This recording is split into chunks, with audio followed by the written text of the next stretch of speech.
đi này mẹ. Ủa nhà con là bây giờ mà sao cô? Chú cháu có coi gì? Sao mà còn nó mà cái gì mà giờ? Ô cái nhà nó nhà bây giờ vừa, nhưng nó em nói của cái gì à? Hả? Nó mà công ty là mà xin được không? Nó không bây giờ là. Nó mà công ty là mà xin được không? Bây giờ. Nhớ sẽ là. Nó mà công ty là mà xin được không?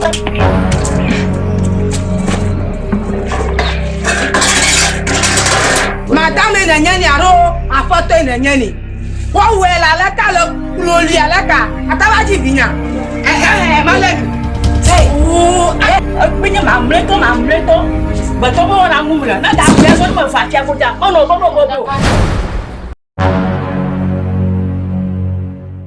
Để nó còn là con bạn còn quyền cái số bằng bạn chắc có quyền cái số giờ.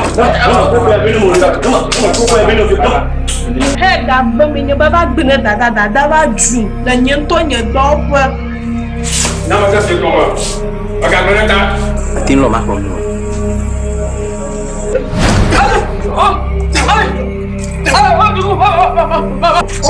Un certo qua mà vậy nha mi chơi.